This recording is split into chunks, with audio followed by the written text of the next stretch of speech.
Right, another update on floats for GCBASIC. We're now testing the solution, and that testing the solution means that we have to validate a vast amount of numbering sets inside of a microcontroller is actually valid. That's pretty tough to do. So I'm going to try and explain how we've gone about it so that you can understand. So on the screen at the moment, I've got some numbers, and those numbers are static because we're actually running the test at the moment. So, and you can see that there's some values on the screen. I'm going to explain how it works, what we're doing to test it. So essentially what we're doing, we're sending some numbers from a PC that have been generated in a range, I think it's like 100 million down to a negative number of negative 100 million to 100 million in increments of a number of decimal points, like 4 decimal points, 5 decimal points. And what we're doing, we're indexing through and we are finding a number, and that number is actual fact the next hexadecimal number in the scheme called IEEE 574. So we're incrementing through some big numbers, incrementing through it's at finite decimal points, and then we're finding the next hexadecimal value. And that hexadecimal value is then translated back into a decimal number. So if I give you an example on the screen here, this number here was found, and it was found to be 84371566, etc., with a integer value of 999970. And it gives you this hexadecimal value. And we send that down to the PIC. We send that number to the PIC, and then the PIC does some work. It receives it as a string. It says, I've got this big string. I'm going to transform that into a single number in my memory frame. It then translates that same string into a hexadecimal number. It then translates the string that's in memory, I'm so sorry, the single that's in memory back to a string. But there's always an amount of decimal rounding. That's not a decimal rounding within a loss within the microcontroller. It's actually a loss within IEEE 574. I'll show you. This is a calculator written by Jim. It's a great little calculator, and it shows the problem. And it's not a problem, it's just the way it operates. So if I take this number here of minus, I've got to get the minus sign, it's quite important. This is the number that was generated and sent down to the PIC. It was sent down to the PIC. If I paste it into here, I'm going to get back an IEEE 574 single hex convert. And it converts it to C974222D. And that's exactly what was on the screen over here. That's what the PC thought it should be. And that's what the PIC returned, because there is an amount of rounding in the storage of IEEE 754 numbers in memory. Not within the PIC, just within the standard. And if you look on Jim's calculator, it's got a little star here, and that little star means it's a dirty number. It's not on a direct. It's not a direct match, because if I convert that hexadecimal number back to a decimal number, it comes out as minus 999708125. And that's the number that the PIC has calculated.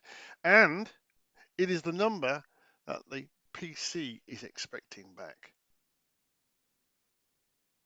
So we have a process that's generating numbers that sometimes are what are called dirty numbers. And a dirty number means it is not an exact match inside the PIC, but the PIC can only handle integers and things like that, and real numbers in terms of singles.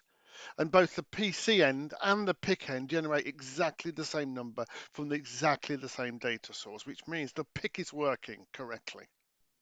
If it wasn't working correctly, it would append dead beef as a code on the end of that string. So what it's doing, it's sending data backwards and forward. And we can see that in a log file. This is a log file that's running now. And it says here, number of occurrences of dead beef is 0. So it's still running, and it's running in the background here. It will take several days to run. I mean, a lot of days to run, but we'll do as much testing as we can, feasibly possible. So these numbers here on the left are the numbers we were just reviewing. That's the increment number in the index number within the PC on the left-hand side. It's generating this hexadecimal. The second column is a hexadecimal number.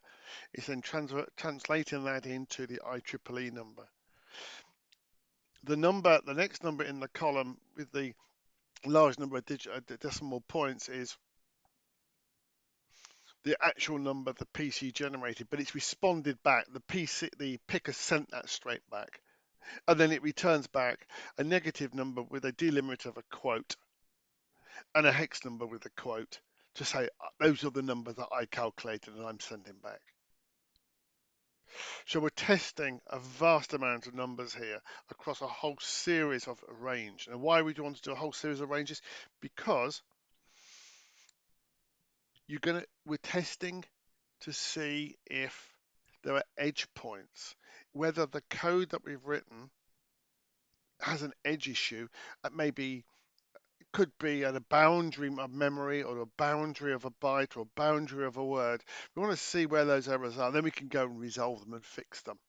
Because there is a lot of numbers to be tested. We can't test every number. It's not possible because IEEE 574 does not permit you to hold those numbers. It will always do decimal rounding.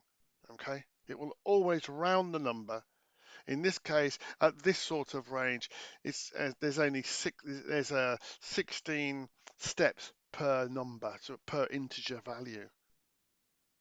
So how is it doing all this? We should have a look at some code, I suppose. Minimize that. This is what's this? This is the code from the pick. Let me just fold that code down. Great. Basically, what it's got is a header, which we're not interested in normally. I'm using a 26K22 at the moment. It's got some delimiters set up. Fine. And this is it. Basically, all it does is using a buffer ring. So any data coming in from the PC goes into a buffer ring, and why do I use buffering is to ensure that the data isn't lost. So it's all running on interrupts. And it says the following. If there's data coming in, that's a variable called BKB hit, and then it goes and gets that character. And if that character is equal to the first delimiter, we have a request, incoming data. It then says, clear out my serial in string, and it rebuilds the in string. It rebuilds it until it gets to the second delimiter coming in from the PC, and it just knows to load the data in. So it says here, increment serial in string with a variable that's slowly incrementing, and just set the variable length. So it's actually just adding up. It's creating the string as it's coming in, but that's coming in from a buffer. It's not coming in directly from the serial port because we're using an interrupt-driven serial buffer. Then it takes that string, it converts it to my single. We've got our first piece of in-memory for that representation of that incoming number. It then says, I'll take that single back to a string, and it puts it into a variable called return single to string. It takes the same single and converts that to a hexadecimal number into a variable called return single to hex. It then constructs a return string made up of 3 delimiters that the PC is expecting, and then it sends it back via the serial line with a carriage return line feed, and it then flashes the LED. Why? So I can just see it working. What's the PC doing? The PC has got some variables and essentially got a loop, and that loop is some big number to some other number. It's just incrementing through. Creates a transmission string, and that is a transmission string of the incremental value of the variable, tsing val.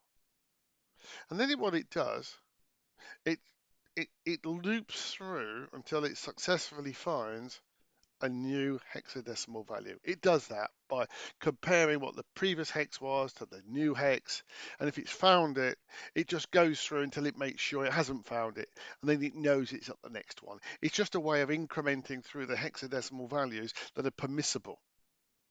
It's that way that we don't get 100, we could get hundreds of same hexadecimal values, and it would be hard to do the compare. In actual fact, it'd be impossible to do the compare because you wouldn't know what to do. So it's essentially going through a decimal number and then generating the hexadecimal value. It then formats that into a return value to be expected. So it takes the turns it into an IEEE 574 number from the hexadecimal value it had. Very simple. Took me a long time to figure this out, okay? I should delete that, really, because that's how the code should look. Now we've got a decimal value, and we've got a hex value, and we've got a returned value expected back as an IEEE 574 number. Okay, well, what it does now, in this little loop here, it very quickly goes and gets the data. Well, it gets the data by sending out its first set of data. It says, here's the transmission string I need to send out, which is that raw number, but it must send out the synchronization string 34 and 39. That's basically a double quote and a single quote. It wraps the number in there, and then the PIC knows when the data started and when the data ended. Simple. It then waits up to 10,000 rotations, says, get me the data, get me the in byte, get me the data coming back on the serial line. And if the value is called 169, and it just happens to be a 169 sync value, it says, I have found the sync code. If it's found the sync code, it exits the for. Job done. And because it's set the sync error to -1 or true, it exits out. It knows it's got the synchronization code. Next, we reconstruct the whole of the string coming back from the PIC. We set the in string to nothing, and we get a series of sync bytes coming in until we get to the carriage return line feed. And then it just adds that together to make the in string. It says in string plus the incoming data. Just keep going until you find the carriage return line feed. Job done. We've now got a very long string in memory. We don't really know much about it apart from that the first byte was ASCII code 169, which is what it should have been. Then we just do a very simple comparison. It's very simple. You say, does the in string contain the hex string that we saw up the top of the program? Here it is, look, the hex string was created right up here. So and then we say on the next line, does the in string, does it contain the value we expected? And the answer would be either it's there, it says in string, so it says, is it in the string? Is it in the string? If it's equal to 0, it didn't find it. Put an error out, and the error is actually, you can't quite see it, I'll just cursor across. It says, put a format, I'll just move the screen like this, look. Put dead beef 2 in it, look. On the top one, which is an error on the hex, dead beef 1. That way we can then do a quick search. Very simple. Do a next, and then press on and do it again. And it does that. That's the next. Does the next one, goes right the way back to the top, increments up the value, and works what's the next hex number. Hence, we get this dump. So this dump is actually what's on the coming back from the log. And the PC's got the log, and we've sat here for 14 minutes. We've covered a number of numbers, I don't know how many, and dead beef equals 0, which tells me we haven't had any errors. We can also look at that. In here, I guess we can look at it. Control R, run.log. Just opened it up. This is the run log in here. If I do a Control F for dead, it's DED. Oh, it's found a dead, but that's why I added beef on the end of it, because you can actually get a decimal hexadecimal number with the word dead in it. Dead beef is not a number that I'll ever see, because dead beef is not a valid number. There we go. We have got a log, and it's running away quite merrily. That's how to test it. It will take days. Enjoy.